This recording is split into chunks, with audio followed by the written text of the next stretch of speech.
Welcome to this house of memory and celebration. We have abundant acknowledgement of that today. What a great tree. I want to read for opening one of my favorite Christmas pieces. It is by Perry Longo, who is a dear friend and a wonderful poet, a longtime poet laureate of the city of Santa Barbara, a leader internationally in the fields of poetry, therapy, and such. This is called Untrimming the Christmas Tree, and it's complicated. For 7 days, we squeezed past our noble's fur body, wearing nothing but lights and one angel on top. But finally, my daughter and I hung ornaments. I loved especially the wooden ones my stepson made when he was 10. Bored with pneumonia, he painted each one with loving precision: the dove, the camel, the soldier, and the train. Through all the unwrapping of gifts, he smiled, though he never got what he wanted most: his mother alive. And here he is again, his father not feeling well. As I removed each ornament, I decided this next century I would be organized, like nature, all the trees leaning into the wind, all the water going downstream, each rock right where it was intended, the sun up above the round mountains, 2 hawks circling above the pines.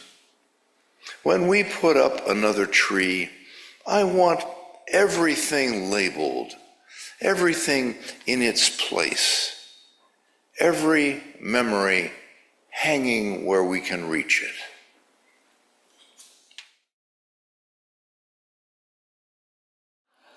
It is time for our meditation. Please settle into your chair.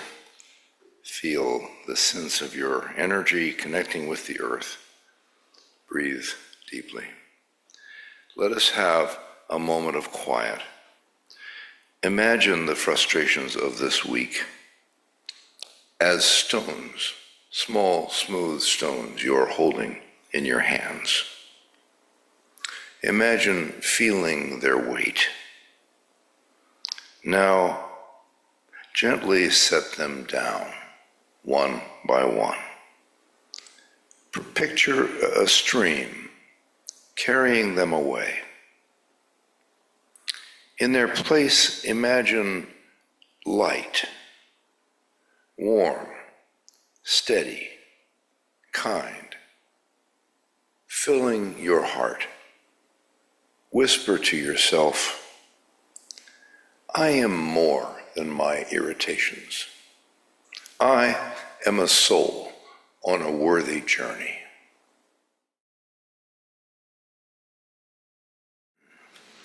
That song reminds me of the time I was visiting a fancy hotel, and some kind of a chess competition was going on in the meeting rooms, and there were chess players in the lobby going on about their exploits and the wonderful games and the great moves. They were chestnuts boasting in an open foyer. Now that one takes nerve. I'm actually proud of myself here. Okay, Winter Wonderland.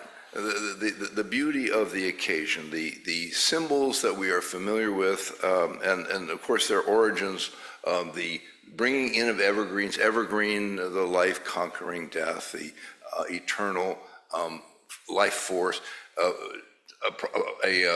ritual invented in the north, Scandinavia, Russia, Poland, where you would have these massive trees, and a village would clear an area around one of the most impressive trees. They would refer to that as the mother tree. This is all goddess worship.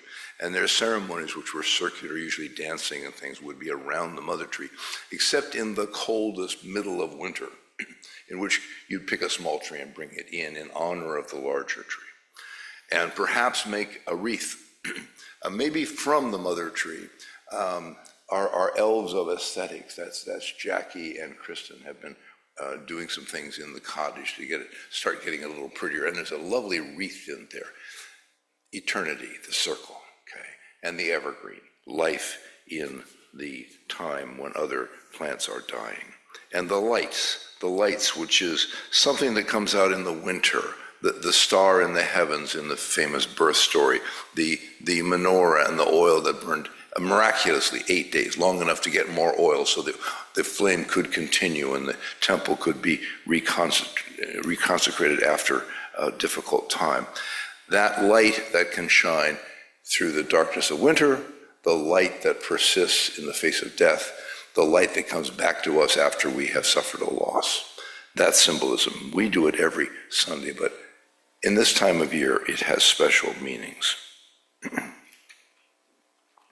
have to be careful decorating trees, though. There are some risks involved. You can get tinselitis. You can't win them all. And yet the time of year is difficult. There are challenges, there are expectations, financial obligations. I'm thinking we could make a wreath out of some other material. I know the evergreen is important, but something marking the season for us, like shredded credit cards. It's a look, okay. I remember my father tried to get the perfect gift for my mother, and something she really wanted. One year it was a refrigerator. I think he just wanted to see her face light up when she opened it. They're getting worse, I should quit one. Okay, some people are disappointed. They expected something. What did they expect? Perfect love, the perfect gift, the perfect day, the perfect meal. Divinity? I mean, this is a sacred holiday. Even people that have gone away from theological ideas sometimes miss it, have complicated feelings. All right, one more, then I won't stop. What do you call people who are afraid of Santa Claus? Claustrophobic. The wonderful story that our Grinch depicted for us, yet again, when I asked him, he said, who would have thought that the Grinch thing would follow him for decades? He did a wonderful Grinch in a skit ages ago, and still. Okay. Yes, the holidays can bring joy, but there are complicated feelings. Grief for absent loved ones, fatigue from expectations and preparations, sometimes loneliness in the crowd, sometimes a resentment we can't even find a name for. The Christmas story, as filtered through Dr. Seuss, gives us a surprising spiritual teacher, a companion. Unlikely, the Grinch, an outsider whose heart is 2 sizes too small. He lives at the edge of community, up in the mountain, in a cave. Why doesn't he live in town? Only he knows. Was there some social wound years ago? And now he's grown so isolated that he feels joy as an affront. It annoys him that other people are having a good time. And you can think, well, that's pretty obnoxious or sad. Somebody that, is hurting for some reason that they may not even know, that just has gone into the defense of grouchiness. It gets around. There's things about the grouchy old man. It's not just old, and it's not just men. It's a thing. Erik Erikson, the developmental psychologist, thought that despair makes sense. Life's difficult. So yeah, sure, you get bummed out. That's kind of the default. That's the natural flow of things. That he said, yeah, as the years go on, it takes a little heroic effort to be generative, to be upbeat, to have something to give, to have some interesting ideas. So let us consider that challenge. The Grinch's body registers happiness as a threat. They're foolish. It's all noise, noise, noise, noise. He has separated himself, perhaps as a defense, perhaps to not feel. That feels better than feeling bad. It's not better because it's dead. It's called dissociation. It's an emotional numbness. It's not that hard to conjure. It's a little hard to get rid of once the defense has started, because the return to feeling is uncomfortable, at least at first. So he steals everything. He thinks if he could take the symbols away, If you can take the presents and the food, and then that'll stop it. It'll stop the noise. None of this annoying happiness down there. I can rest in peace. Good phrase for a person that's half dead already. It doesn't work. In the morning, they get up early and sing. They sing. I'm pointing at the choir. They sing. That doesn't make any sense. They don't have any lunch waiting for themselves. The presents are gone. The tree is gone. The log from the fireplace is gone. And they sing. Okay, it doesn't make sense. Joy doesn't always make sense. You just find a song you like and sing anyway. It can help. I have the usual advice at the end of my comments here, little things we can do if we do get bummed out. There's the spiritual arc of awakening in our story. He then returns what he stole. And crucially, he joins the feast. He doesn't just admire their joy, he participates. He moves from spectator to celebrant, from wall builder to bridge walker, from exile to guest. He comes to the party. I would say that's a moral decision we have to make again and again, whether to show up at the party. This party right now, the parties you have been invited to, the parties you can give or not, depending on your mood. We're tired. We're all tired. We're busy. We're all busy. We got to push through a mountain of reservations to get to the party. It's worth it. Come to the party. Yeah, they're complicated. Yeah, there's going to be somebody there we're pissed off at. It's life. It's the party. Besides, nobody's perfect. There's going to always be somebody that's irking. Well, I'll speak for myself. Somebody that's irking me on any given day. Go to the party anyway. So what is this defense? What is it like? Well, this is pulling back behind a wall. That's what the Grinch shows us. Contempt is a clever shield for vulnerability. That's what it is. We're all needy. We're all fragile. We're all vulnerable. There's a lot of beauty in that part of ourselves, but it's a little hard to get to. You know, we tend to live inside stories about ourselves. If we start identifying with I don't belong, or people are difficult, some of them are hypocritical. A word, being a person that's always been really interested in religious stuff, and you invite somebody to church, oh, I don't want to go there, that's where hypocrites are. I'm saying, yeah, we've got some. Also outside the church walls, a lot of hypocrites. I think the word is code for judgmental. And I don't know if everybody gets judgmental. And it's a plague. It is a thing to push back against. But if you are honoring important values, caring, and justice, important to watch out and not be judgmental. But this defense boils down to, if I let people in, I'll be hurt. And it's true. Although if we don't let people in, we'll be hurt. So you can't win, might as well have some friends. So the Grinch is carrying the shadow of the occasion, of the community. Here's Whoville down here, able to have community, and he's whatever. He's the exception. He's the troublemaker, the contrarian. It is important in our inner work to notice that we all have a Grinch, which is essentially a part of ourselves that is tempted to play it safe, not play, not come out, not show ourselves. Of course, something can happen if we get challenged. There will be little moments of opportunity, like the Grinch has when he hears the singing.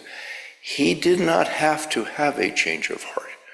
I think it takes participation to let your heart grow 3 sizes. He heard it. He was touched. Even the Grinch can hear the music and say, damn, I took all their presents.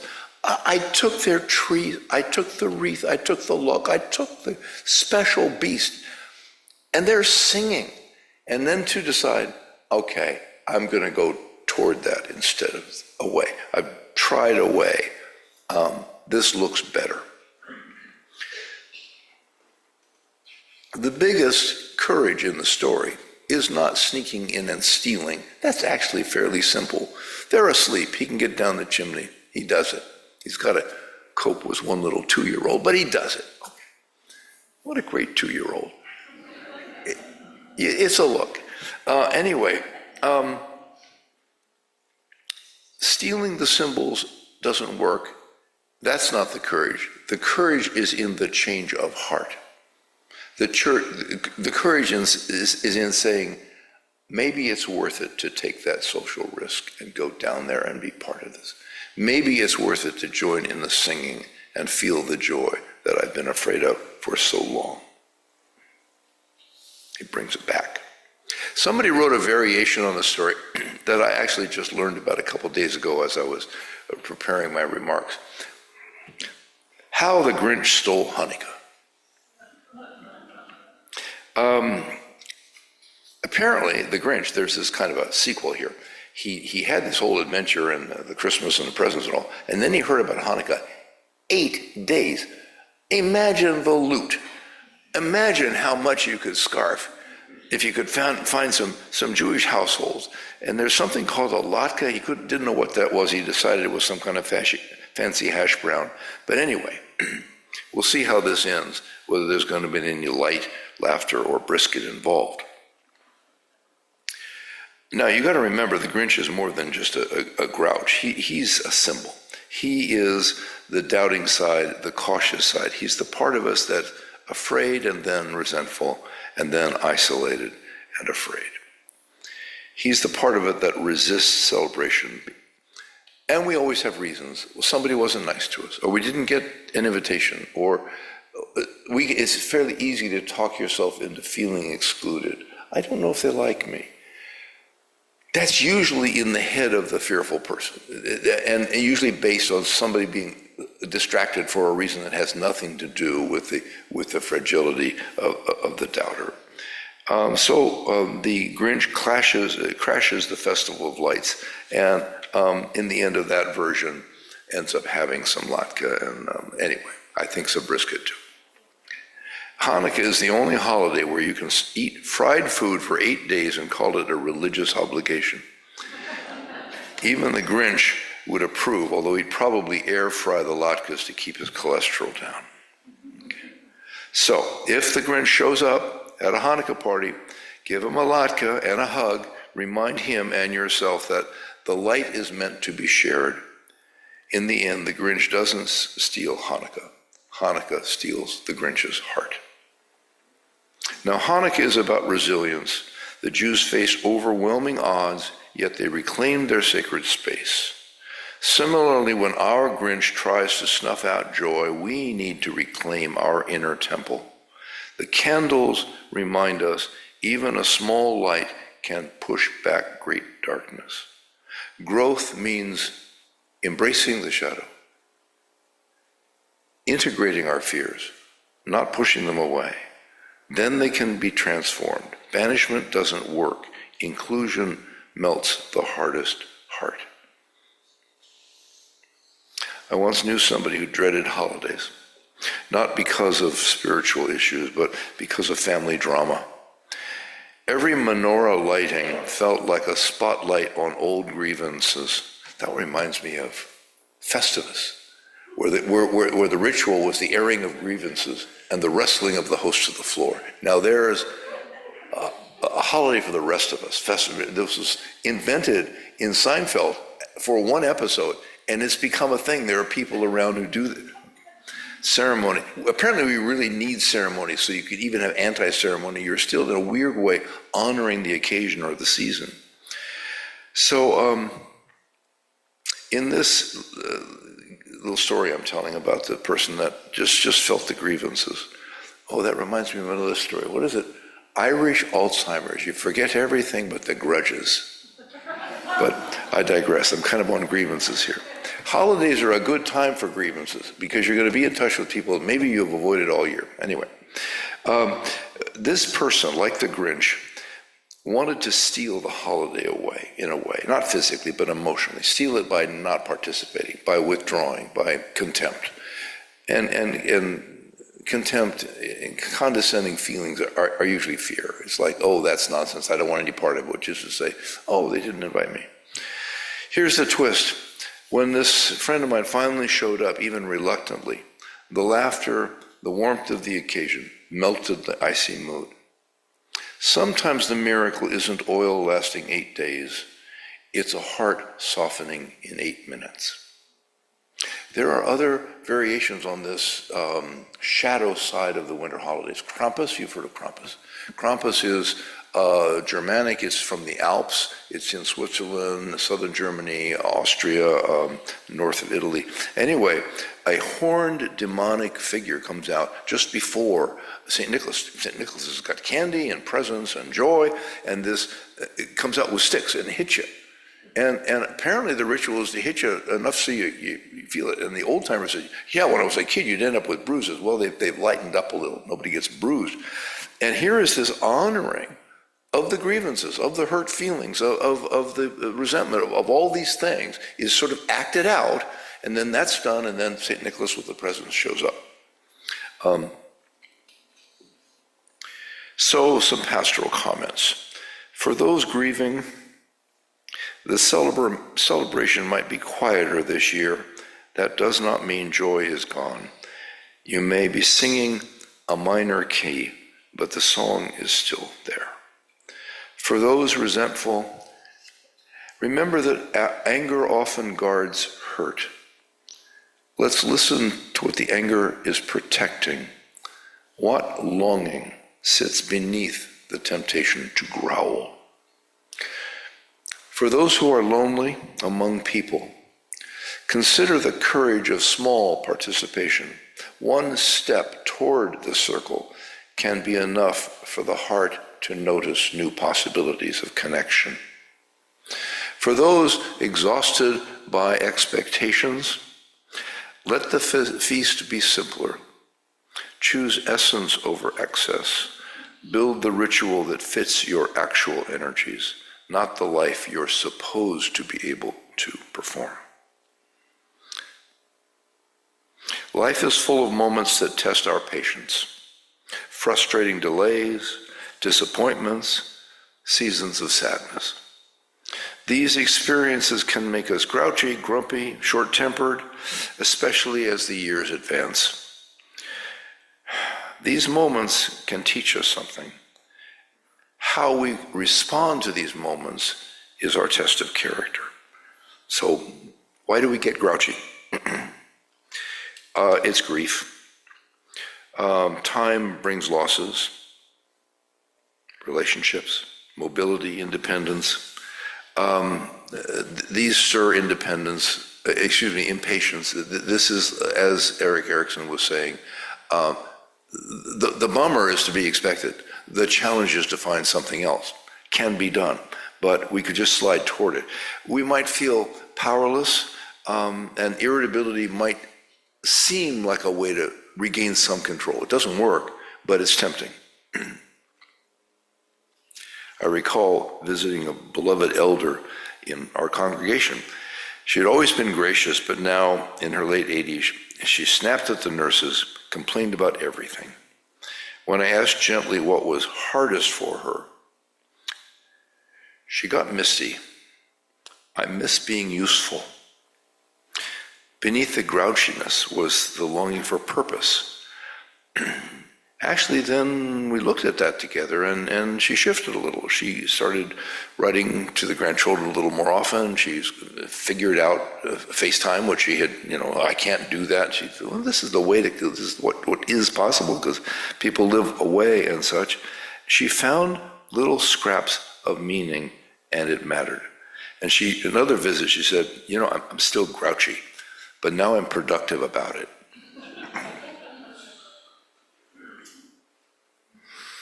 Holiday shopping. Somebody once said, I went to buy one gift and came home with a migraine and a parking ticket. Shopping can turn the calmest soul into a fierce beast without too much trouble. Annie Dillard said, spend the afternoon.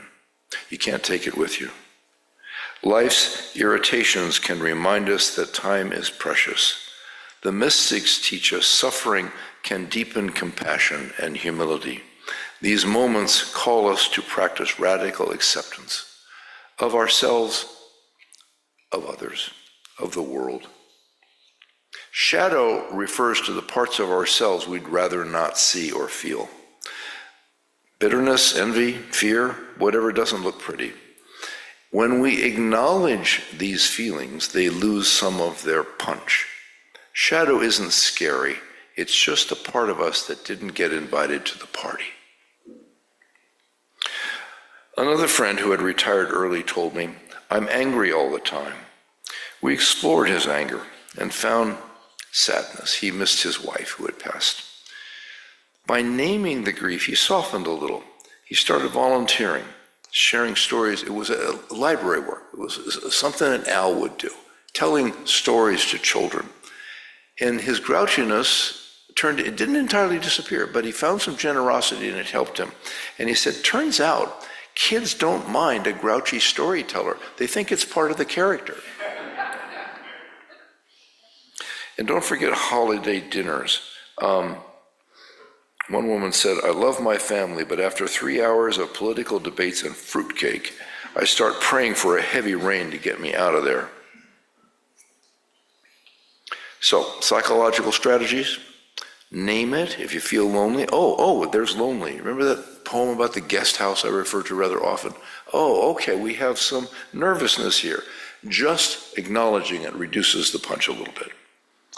See if you can understand the trigger. What is it? Is it actually the spilled coffee, or is it something invisible? Is it my mood? Because we can go off and go more intense than is appropriate to some particular thing, and it's not so much about that as a deeper feeling, a deeper longing something. See if we can reframe some of these challenges as opportunities to practice our resilience, and to see if we can figure a way out of a mood. My old teacher, Viktor Frankl, taught that meaning transforms suffering.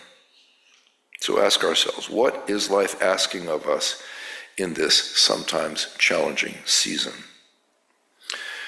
If life gives you lemons, make lemonade, then share it, because being sour all by ourselves is no fun. Here are the action steps. First, pause before reacting. If irritation or grouchiness tempts, invites us, take 3 deep breaths, see if we can set it aside or at least pause it for a bit, and then ask, what else am I feeling? Anger is often the surface layer. It's the defending against the next layer, which is usually a little more fragile.